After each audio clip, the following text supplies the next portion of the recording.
Praise the Lord. கர்த்தருடைய பரிசுத்த நாமம் மகிமைப்படுவதாக. ஆண்டவரும் இரட்சகருமாகிய இயேசு கிறிஸ்துவின் இனிய நாமத்தினாலே நான் உங்களை வாழ்த்துகிறேன். இந்த நாளிலும் ஒரு வசனத்தின் மூலமாய் உங்களை சந்திப்பதில் மிகுந்த மகிழ்ச்சி அடைகிறேன். 1 தெசலோனிக்கேயர் 5வது அதிகாரம் 23வது வசனத்திலே நாம் பார்க்கும்போது, சமாதானத்தின் தேவன் தாமே உங்களை முற்றிலும் பரிசுத்தமாக்குவாராக என்று சொல்லப்பட்டிருக்கிறது. எனக்கு அன்பான தேவனுடைய பிள்ளைகளே, நம்முடைய தேவனாகிய கர்த்தர் நம்மை பரிசுத்தமாக்குகிற தேவனாயிருக்கிறார்.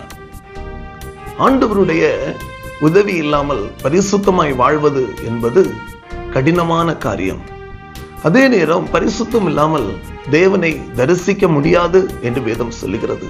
ஆகவே ஆண்டவருடைய சமூகத்திலே நம்முடைய இருதயத்தின் கசப்புகள், கோபங்கள், வைராக்கியங்கள், மூர்க்கங்கள், எரிச்சல்கள் எல்லாவற்றையும் விட்டு நம்முடைய இருதயத்தை பரிசுத்தமாக்கி தேவ சமூகத்திலே ஆண்டவருடைய சமூகத்தில் காத்திருந்து ஜெபிக்கத்தக்கதான ஒரு கிருபையை ஆண்டவருடைய சமூகத்தில் நீங்கள் கேளுங்கள். ஆண்டவரே, உடைய இருதயத்தை நீங்கள் பரிசுத்தப்படுத்துங்கப்பா. உமக்கு பிரியமான ஒரு சுத்த சங்கீதக்காரர் சொல்லும்போது சொல்லுகிறார், சுத்த இருதயத்தை என்னில் சிருஷ்டியும் என்று சொல்வது போல ஆண்டவருடைய சமூகத்தில் ஒரு பரிசுத்தமான ஒரு சுத்த இருதயத்தை கேளுங்கள். நிச்சயமாகவே அப்படிப்பட்ட ஒரு இருதயத்தை கர்த்தர் தருவார். நம்முடைய தேவனாகிய கர்த்தர் நம்மை பரிசுத்தமாக்குகிற தேவனாயிருக்கிறார். அவர் நம்மை பரிசுத்தப்படுத்துகிறார். அவருடைய பாதையில் நடத்துவதற்கு அந்த ஆவியானவர் நமக்கு உதவி செய்கிறவராயிருக்கிறார்.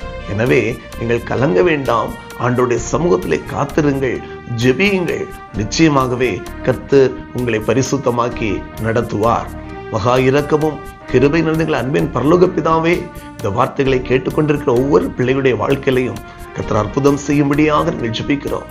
ஆண்டவரே, பரிசுத்தத்தோடு ஆண்டவரே பாவங்களை விட்டு, பாவ கிரியைகளை விட்டு ஆண்டவருக்கு பிரயோஜனமாய் பரிசுத்தமாய் வாழத்தக்க ஒரு இருதயத்தை கர்த்தர் கொடுத்து நடத்தும்படியாக நாங்கள் ஜெபிக்கிறோம். உடைய கரத்தில் ஒப்புக் கொடுக்கிறோம். இயேசு கிறிஸ்துவின் வல்லமுள்ள நாமத்தில் ஜெபிக்கிறோம். ஜீவனுள்ள எங்கள் நல்ல பிதாவே, ஆமென், ஆமென். கர்த்தர் தாமே உங்கள் ஒவ்வொருவரையும் ஆசீர்வதிப்பாராக. God bless you.